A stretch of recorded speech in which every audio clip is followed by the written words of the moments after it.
Два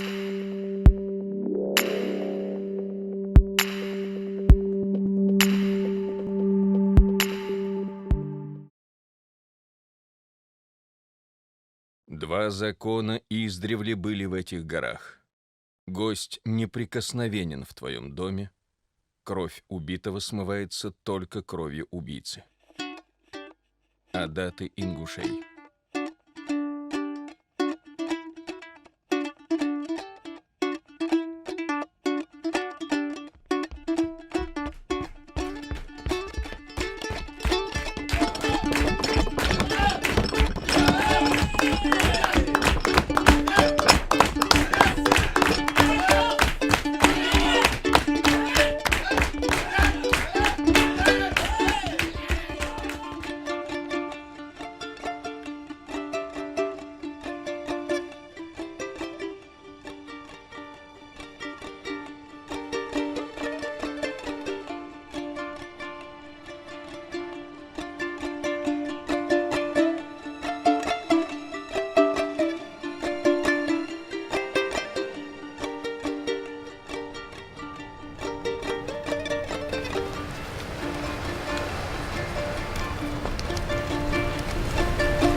Сайти, сын Зоули. Амур, я благодарю тебя за то, что ты нашел время встретиться с нами, уделить нам время. Для нас это очень важная встреча. Спасибо, Эсма. С твоего позволения расскажу, как вообще заочно сначала познакомилась с твоей работой, а потом с тобой. Угу. Мне попался твой фильм. У меня есть своя группа, помимо Ютуба, в Инстаграме, тоже «Крылья нации» называется. И там очень много кавказцев, участники ее. Среди них были ингуши, они мне прислали ссылку. Сначала посмотрела отрывок, мне стало интересно, я нашла в интернете. Ты знаешь, это, наверное, я впервые испытала такие чувства, и не только я. Только что перед эфиром нам рассказывал один из зрителей, какие эмоции он испытал. Конечно, это все передать невозможно. У меня начало биться сердце, скорее всего, в том ритме, в котором ты решил задать. Было что-то настоящее, что-то искреннее и, что самое важное, что-то кавказское. Сегодня, как известно, в кинематографе это редкость, как ни странно, потому что больше возможностей технологических появляется. Даже очень сложно снять русским русское кино. Кавказцам, это один из первых фильмов после советского периода, которые меня так зацепили. Ну, это круто, потому что хорошее сравнение с советскими фильмами. Да. На современный манер, понятно. И я понимаю, что у тебя сама, обладая определенным опытом, я знаю, что существуют слезы, невидимые миру. Те сложности, с которыми мы сталкиваемся, но это все остается за кадрами, это знаем только мы, профессионалы. Но самое важное в том, что мне кажется, по крайней мере из моего опроса, кавказцы разных национальностей, которым посчастливилось посмотреть твой фильм, они видели себя. Я начала потом искать о тебе информацию, узнала, что ты вообще музыкант. Ну да. Я очень удивилась. В том числе музыкант. Расскажи, пожалуйста, немного о себе. Я знаю, что ты ингуш по национальности и живешь в Москве. Да. Расскажи, где ты родился, где вырос, где учился? В Чечено-Ингушской ССР я родился, тогда Чечено-Ингушетия. В 14 лет закончил школу, поступил в театральный институт имени Щукина. 18 лет закончил институт. И после года работы в театре штатным актером я понял, что актерство это немножко не моя история. Хотел быть сам себе режиссером, но тогда, видимо, я не созрел еще для режиссуры. И организовал группу музыкальную, которая называлась ЛКН, «Лицо кавказской национальности». Лет 16 мы играли. Там по всей стране, по миру, начиная от Венесуэлы, там, заканчивая Дальним Востоком. Вот, и записали 11 альбомов. В то время, когда мы создавали эту группу в начале 2000-х, вообще быть кавказцем было очень немодно. Это сейчас, понимаешь, уже у нас появились какие-то прерогативы. Вот, а тогда за характерную внешность можно было и загреметь куда-нибудь. Вот. И поэтому как бы мы начали с такого, мы были молоды, и мы начали с такого рок-н-ролла, как вызов обществу. Давай назовем группу «Лицо кавказской национальности». И «Лицо кавказской национальности» с первых новостей, строчек, что это там связано с каким-то криминалом или негативом, мы постараемся, чтобы «Лицо кавказской национальности» ассоциировалось с музыкой, с правильной, грамотной музыкой. И когда первую свою песню, которую мы услышали по русскому радио, в то время, в 2001 году, в русское радио, прямой эфир, говорит, а сейчас группа «Лицо кавказской национальности», вот, это победа. Вот. И вот так вот много лет мы играли с одним из лучших музыкантов в России. Это Игорь Джавадзаде, который работал с Земфирой, с Натилусом, со студио. Дима Четвергов, знаменитый гитарист. В общем, собрали такой интересный состав живой, и большие концерты были стадионные, и в Кремле, и на MTV, и на Муз-ТВ, и везде под этим названием. Получается, ты и музыкальную площадку покорил. Нет, ну я не знаю, покорял или нет. Тогда некоторые считают, что рок-н-ролл это там определенная гамма, которая играется на гитаре, а рок-н-ролл это всегда вызов обществу, это некий социальный такой протест, и мы в этом, конечно, мне кажется, отличились на то время. Уже потом началось, что я говорю, что кавказские песни, они начали везде, а раньше это было вообще нонсенс, когда мы выходили, да, на альбомах, на сборниках каких-то, когда мы на федеральном радио появились, на федеральных музыкальных каналах, это было.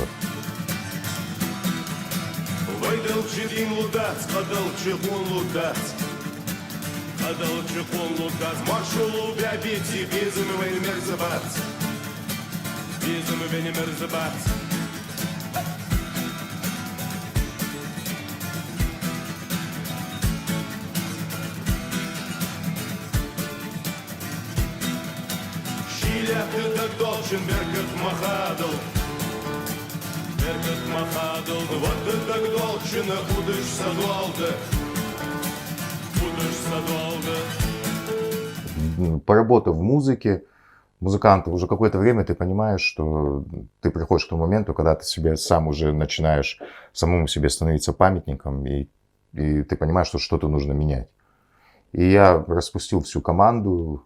Тяжело было это сделать? Ну, конечно, да, это было тяжело сделать, потому что я не знал, чем мне заниматься, потому что ты много лет занимаешься одним, уже ты уже да, ты создал уже себе имя, у тебя есть какой-то опыт, ты знаешь, как делать музыку, как, на какой студии, как что записывать. В какой-то момент просто я понял, что, во-первых, возраст уже как бы не очень. Я извиняюсь, но некоторых уже бальзамировать пора, и все не выгонишь со сцены. Ну, мы же кавказцы, мы не можем себе такое позволить.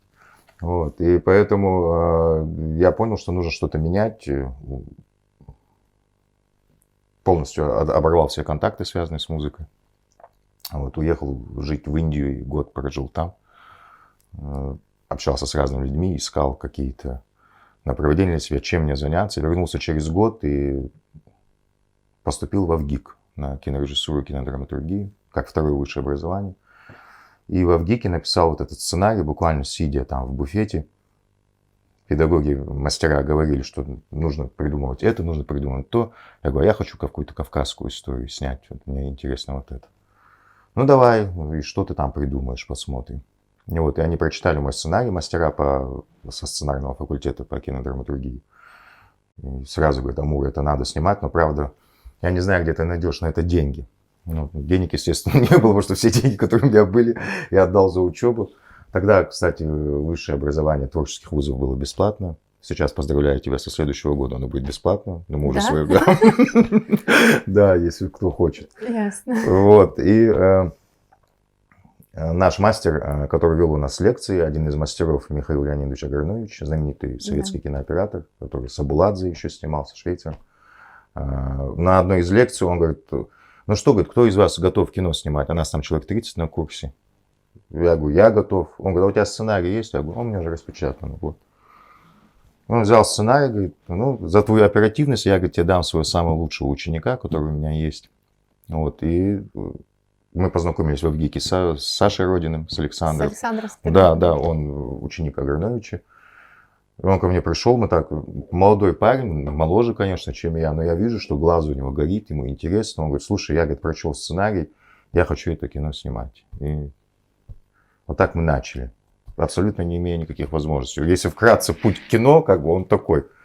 Я заметила дважды, как у тебя заговорила ингушская кровь. Это первый раз, когда ты дал название группе, не в самый благоприятный момент, скажем так. В 2000 году это было, когда вообще это было неблагоприятно, вообще ни с какой степени, вообще никак. Да. Закончилась Первая Чеченская война только, и это было... А что это было? Почему ты принципиально пошел ва-банк? Я подумал о том, что нужно отстаивать свое, и я вырос в интеллигентной семье, среди интеллигентных людей, и среди образованных людей. Я понимал, что тот образ кавказцев, который рисуется сейчас в прессе, тогда это был очень, не знаю, помнишь ты или нет, ты моложе, но... И тогда это прямо муссировалось, и муссировалось очень сильно. И как мы это просто придумали прямо перед выходом. Был первый наш концерт где-то на Баррикадной, по-моему, в каком-то клубе мы выступали.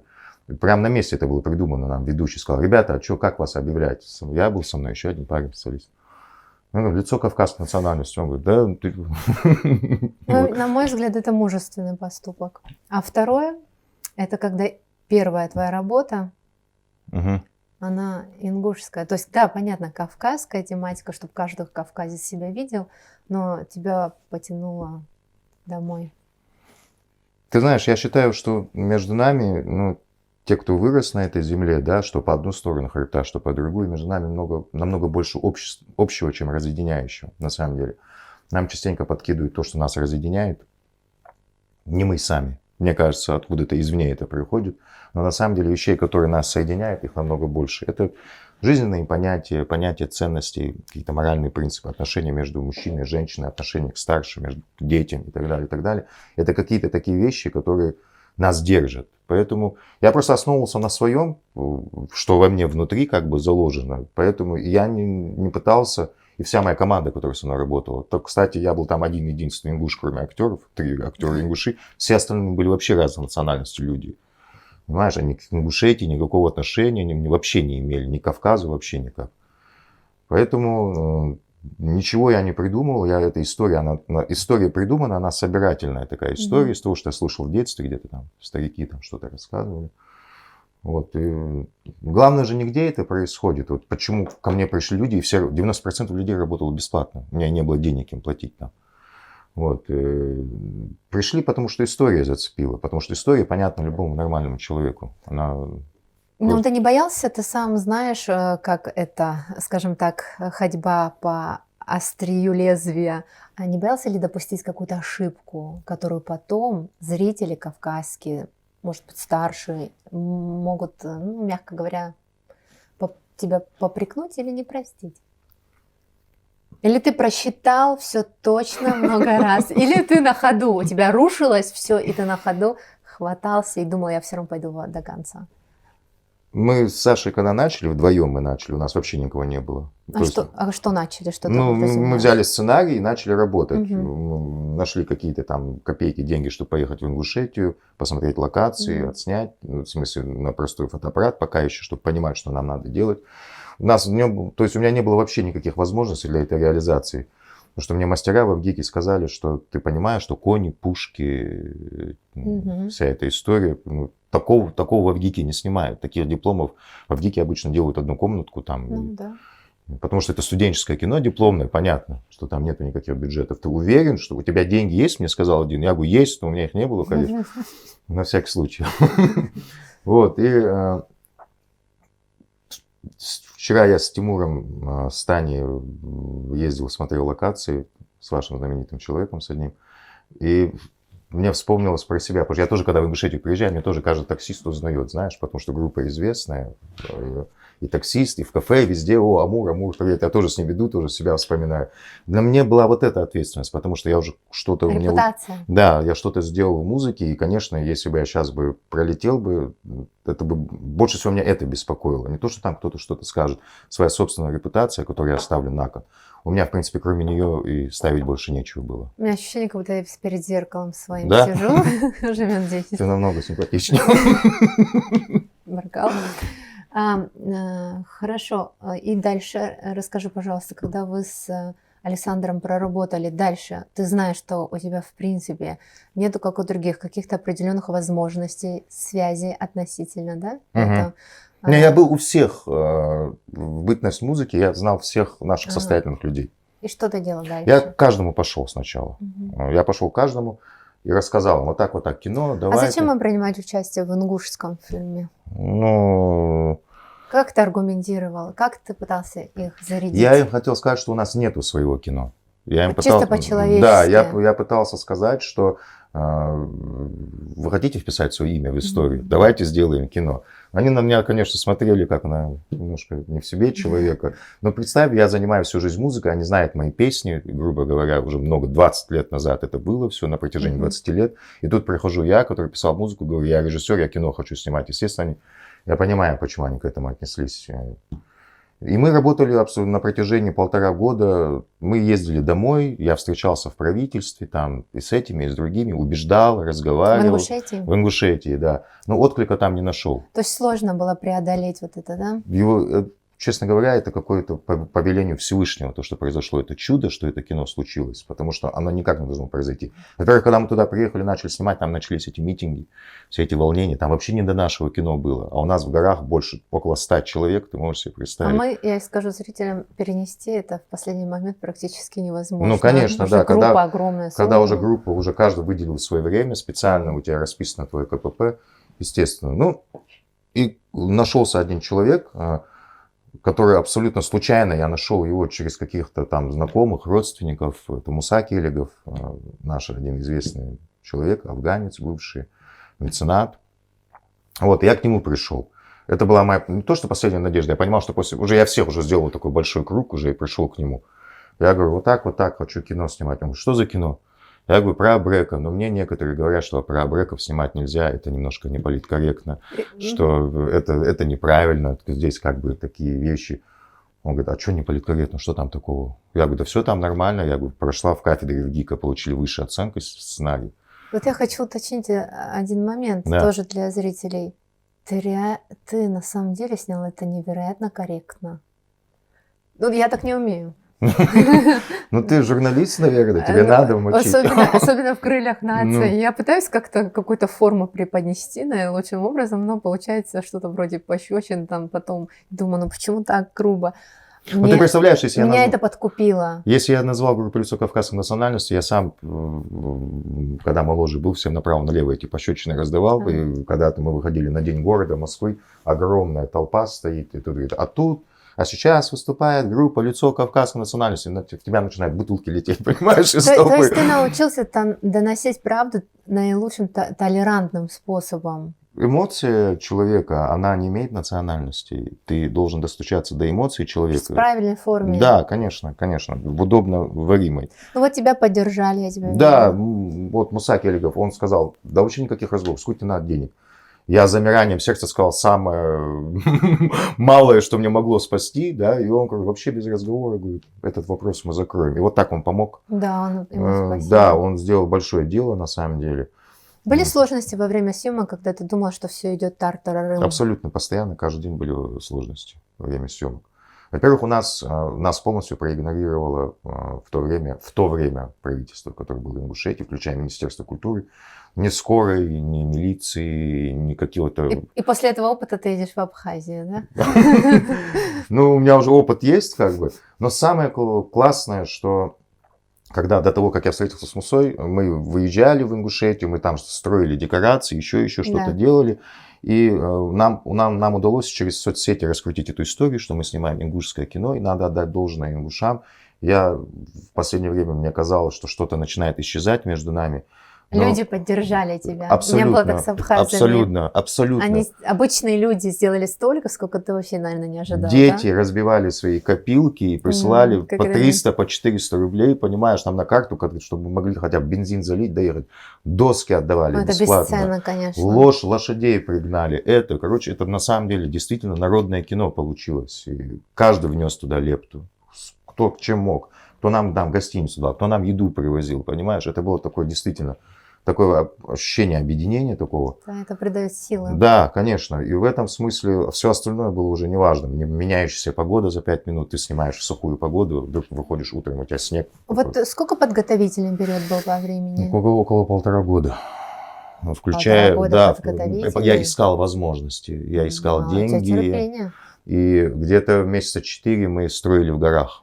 Это к этому 1,5 года? Да. Или входит в эти 1,5 года? Да, да. Ну, Мгм. где-то А месяц и съемки? 8. Съемки у нас было 10 смен. 10 смен. 10 Да, смен. чем быстрее, тем это... Мы настолько с Сашей и с нашим художником-постановщиком, который у нас и на этой картине будет работать сейчас на полный метр, Да. мы настолько скрупулезно все проработали в советском стиле, знаешь, когда садится творческая группа, художник, оператор, режиссер, и они Мгм. каждый шаг разрабатывают, вырисовывают каждую мизансцену, раскадровку. Сейчас это по-разному работает, но, насколько я знаю, молодые режиссеры, я уже не молодой, наверное, они вообще приходят на площадку, они не рисуют никаких раскадровок, ну, чем Да. там, сейчас накинем, сюда поставим. это. Расхлябанность. Да. А как говорил один из преподавателей, тоже на повышении квалификации в Агике была, он говорит, и поэтому все не настоящее, и Да. стучит картонное, по стене стучит, и никто не верит вам. Да, это правильный подход. А сколько ты монтировал? Да месяц, по-моему, мы Так где-то. быстро? Мы месяц сели, мы знали, что мы хотим, у нас заранее были написаны раскадровки. Вообще очень много материала не вошло. И наш режиссер по монтажу Ярослав Якин, тоже очень интересный, талантливый парень, который увидел тоже по-своему от монтажа. Ты сама понимаешь, очень многое Да. зависит.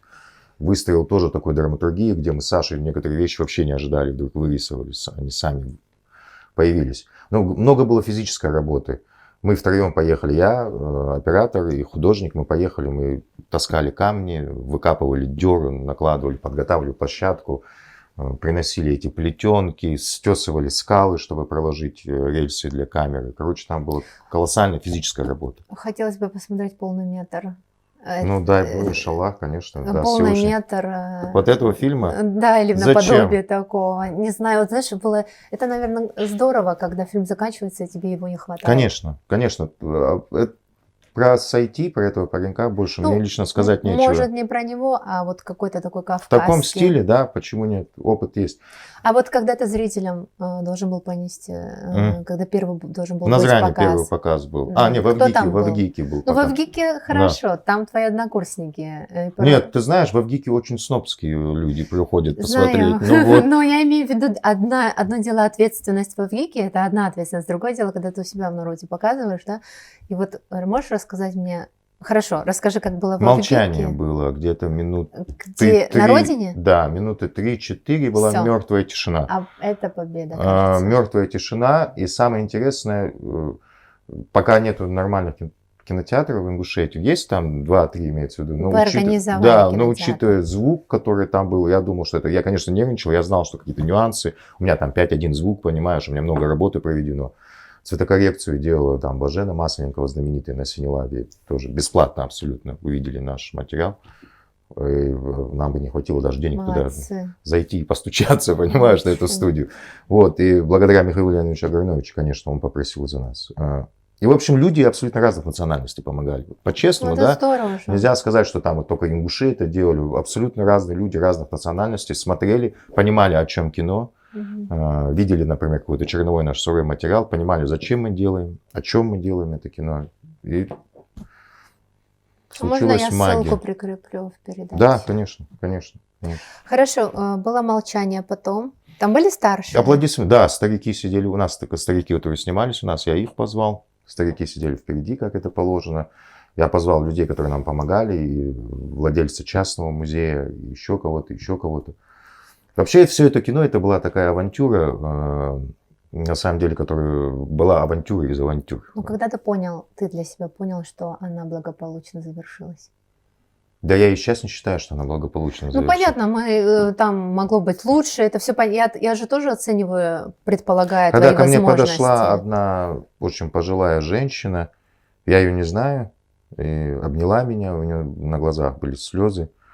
Она говорит, то, что ты сегодня сделал типа для меня, для моего сердца, кем я себя почувствовала, кем я себя вспомнила. И это вызвало, конечно, во мне, мы говорили с тобой об этом Мгм. вчера, помнишь, когда в наградах. Да, это бесценно. Да, лучше Больше любой никакие награды. Канны и Мгм. Венеция мне не нужно, на самом деле, если будет такое. Для кого мы снимаем кино? Скажи, Конечно. а у нас, к сожалению, сейчас распространено, ну, в наше время, когда через какие-то связи или еще какие-то варианты себе награды или, ну, урывают, можно сказать, а по факту потом зрители не смотрят эти фильмы.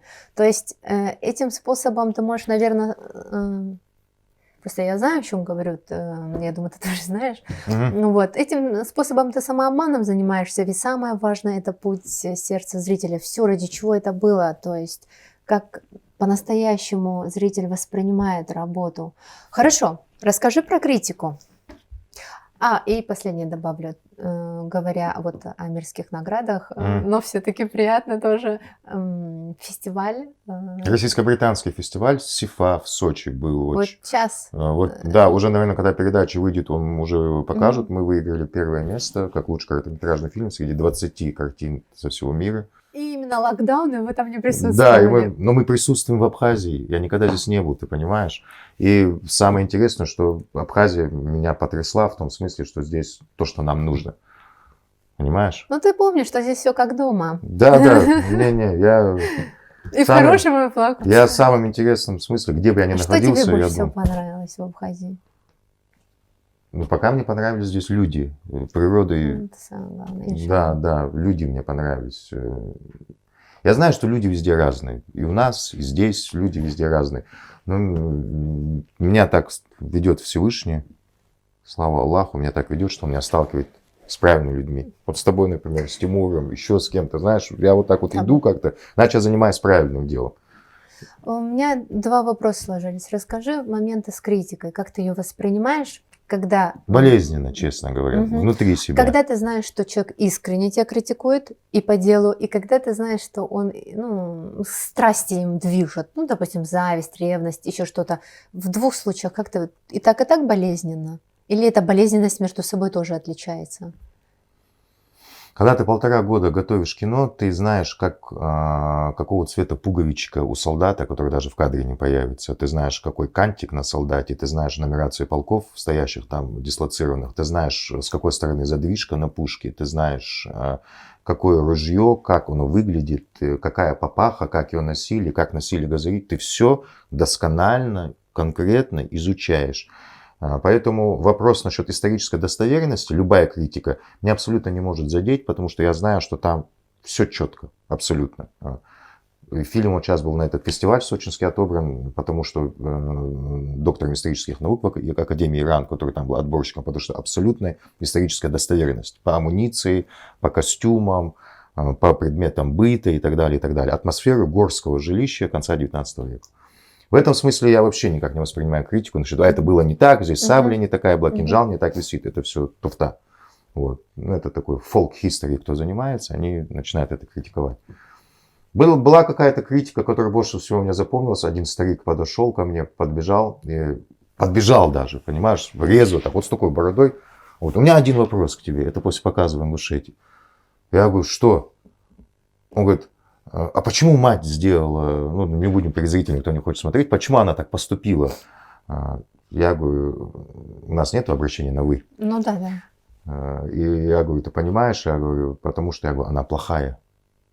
Потому что ей эмоции... Нет, она двигают. плохая. Она плохая, и мы должны отойти от этого, что у нас все летающие рыцари в блестящих доспехах. Ты почитаешь Фазиль Искандера, да? Там есть и плохие, и хорошие. Ты читал Фазиль Искандер? Ничего себе, у нас дома была Всемирная библиотека, я с детства читаю его, конечно, его. А что в этом такого? Надо знать классиков. Молодец. Это нормально. Я много что читаю, стараюсь читать.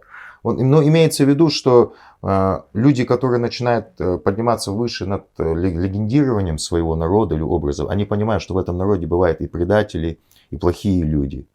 А для некоторых это очень странно воспринимать на себя. Все думают, что мы где-то летали в каких-то космических Мы крыльях. идеальны. Да, ну типа этого. Это такой немножко примитивный взгляд на вещи.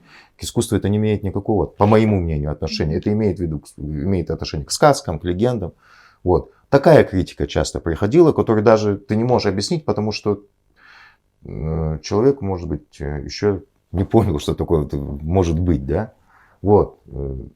Была разная критика, говорили, а как они могли за ночь дойти туда? Я посмотрел по карте, по какой карте ты смотрел, как ты понял, где это. В общем, от такой конструктивной критики я пока, честно говоря, не слышал. Ну, и слава богу. Такой вопрос у меня.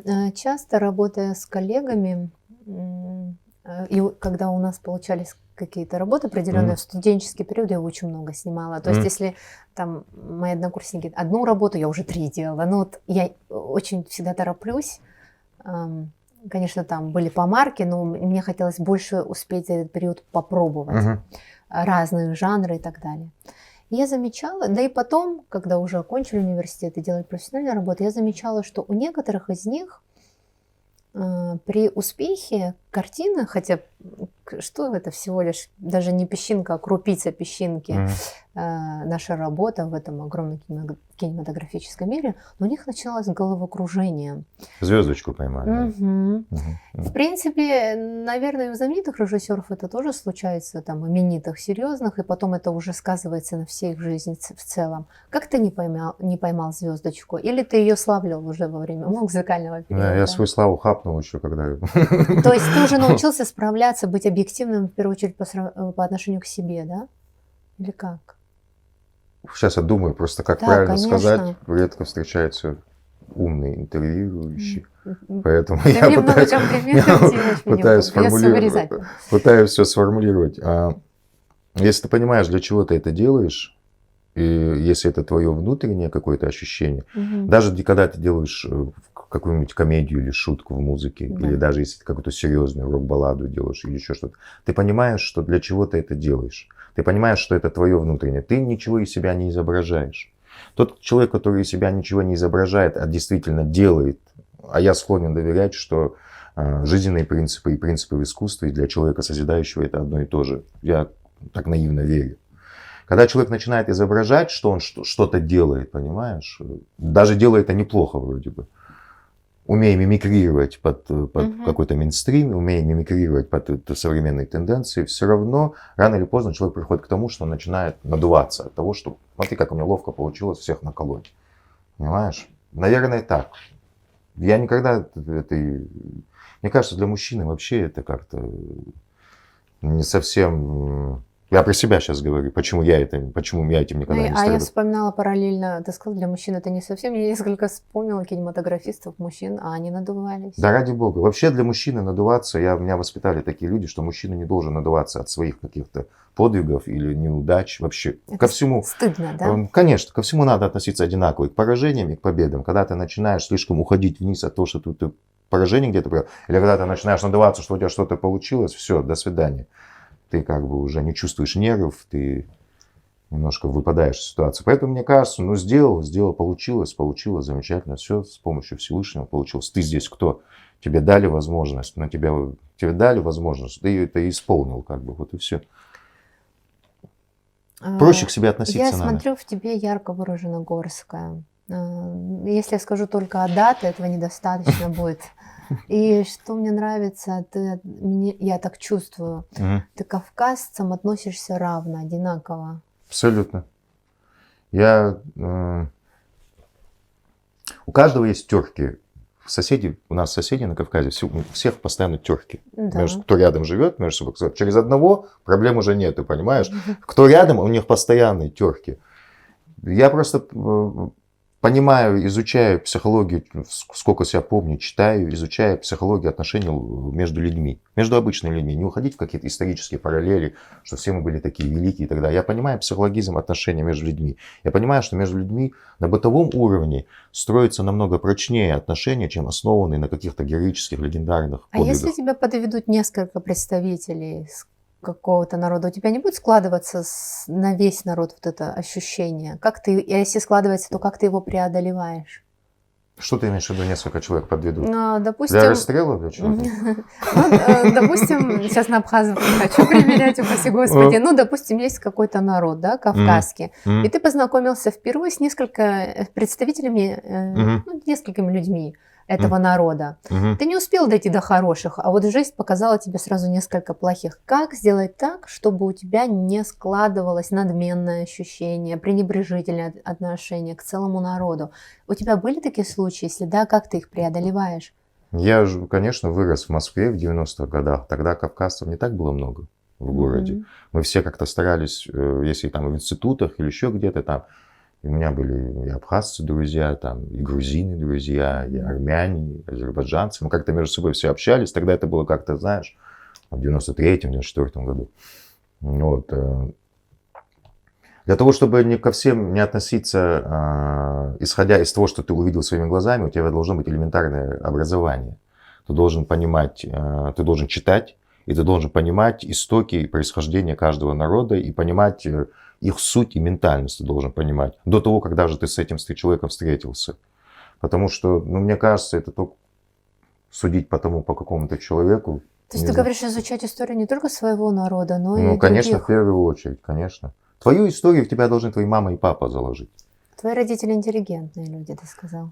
Ну, да, мама мне очень часто говорила и подкидывала книжечки, и я читал очень много. Старался изучать, мне интересно это было, понимаешь? И заниматься сухим анализом, просто находить, еще раз говорю, вещи, которые связывают, не которые разъединяют, которые связывают. Вчера на днях, ну, мы недавно брали интервью, ты Мгм. знаешь, Да. у гостя, не буду его Мгм. имя раскрывать. Мгм. Он говорил, это единственный способ спасения кавказцам – это держаться друг за друга и искать то, что связывает нас. Конечно. Но сегодня Да. такая тенденция на исторической родине, хочу уточнить, у махаджиров ее Мгм. нету, я Мгм. не заметила.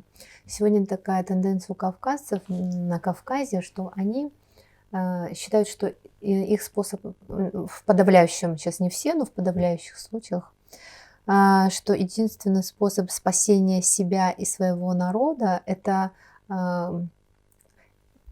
порой они даже как будто бы отрицают, получается, как будто возвышение своего народа, своих достоинств, отрицание соседних. Это способы Этим все страдают. самосохранения. Этим все Но страдают. это же дорога в никуда. Это обречение, как бы самоубийство, другими словами. Я не политик и не очень разбираюсь в политике, да и не хочу в ней Нет, разбираться. это не в политике Мы сейчас с тобой дело. говорим как люди, как профессионалы с точки зрения, да, Да, кино, да, и и кино, человеческого. и человеческих отношений. Мне бы с людьми бы найти бы связь. Я хорошо, по-другому переформулирую. Когда ты встречаешься с представителями кавказских народов, я ну. сейчас не как политик Ну, спрашиваю, ну. как ты Понял. считаешь, то есть понял? Да, я понял. Теперь понял, что я имею в виду? Когда я встречаю любого представителя кавказских народов, я начинаю себя с ним вести как ингуш. И если наши маркеры и поведенческие нормы совпадают, Мгм. значит он кавказец. Если не совпадают, то Если отходишь. если не совпадают, ну да, я очень категоричный в этих случаях. Бывают ли люди, что И провоцируют? я даже и с русскими, с любым человеком себя везде веду как ингуш, как меня воспитали. Ингуш это как? Объясни. Никогда Точнее. не ставить себя выше кого-то и никогда себя не ставить ниже кого-то. И с бомжом, и с президентом разговаривать наравне. И никогда никого не пытаться унизить, и никогда не пытаться себя перед кем-то возвысить. И никогда не хвастаться тем, что ты что-то умеешь больше, чем он. Учтиво разговаривать с людьми. Это в первую очередь. Когда твою учтивость и твой эсдил, если у нас такое понятие, воспринимают за слабость, тогда сразу надо на место сажать. А до этого момента ты всегда должен идти с таким открытым сердцем. Вот как бы такая формула обыкновенная. Вот и все. Да, это человеческое. Ну вот, какая Совесть. разница, какой национальности этот человек? Иншаллах, когда у тебя представится возможность снять следующий фильм, Мгм. что бы ты хотел в этом фильме было? Я спрашиваю в человеческом смысле, в режиссерском. Мгм. Какие нравственные законы тебе бы хотелось всегда показывать? Ты вчера говорил, человек против системы может идти. Нет, это мне говорили, что человек А. против системы может идти. Я не хочу давать никаких установок. А что ты имеешь в виду? Я не хочу давать никаких табличек и установок. И табличек никаких на грудь не хочу вешать. Я не хочу никому говорить, что вот так вот правильно, и морализаторством никаким заниматься я не хочу. Мне кажется, когда человек начинается морализаторством и какой-то указ, есть, знаешь, такая категория стихов. когда всю жизнь идешь ты и делаешь вот так, то значит ты в рай попадешь, вот это все, вот это, сверху так пальчиком, автоматически себя ставишь на какой-то пьедестал, где откуда ты сверху так пальчиком грозишь и говоришь, смотри, ай-яй-яй тебе будет, вот так вот не делай, вот так вот делай. Это такой лоховской прием, я никогда этим не хочу заниматься и не буду. Я хочу создать такую атмосферу в этом кино, в новом, которая, эта атмосфера сама родит вопросы, на которые человек из своей глубины, из своей души достанет, и на которые он должен дать ответ. Я хочу повиснуть в этом кино в такой тишине, в такой атмосфере, которая даст возможность человеку подумать, что правильно, а что нет. Ну, это самый сложный вариант. Ну вот к этому я стремлюсь. Иншаллах пусть получится. Иншаллах, да. Поэтому вешать какой-то транспарант и говорить, смотрите, вот так вот, да. Например, в первом кино я специально сделал эту точку, специально повесил транспарант, потому что это стилистика русской классики, когда человек задумчиво может сам с собой поговорить. Я специально это сделал. А вот в этом варианте, конечно, я хочу оставить пищу для размышлений. Для того, кто хочет разуметь, для того, кто хочет прочувствовать.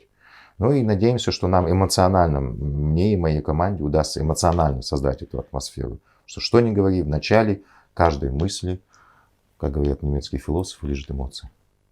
Я благодарю тебя. Спасибо. Надеюсь очень, в следующий раз мы встретимся после следующего фильма и будем Обязательно. уже его обсуждать. Даже во время, я надеюсь, встретимся. Во время съемок.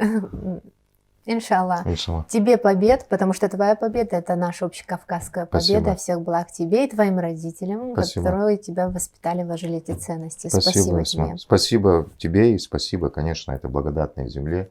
Я надеюсь, что я сюда вернусь очень скоро. Иншаллах. Спасибо.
Айда, Чирли, Харво, сойти. Считай, ты вернул свою кровь сойти.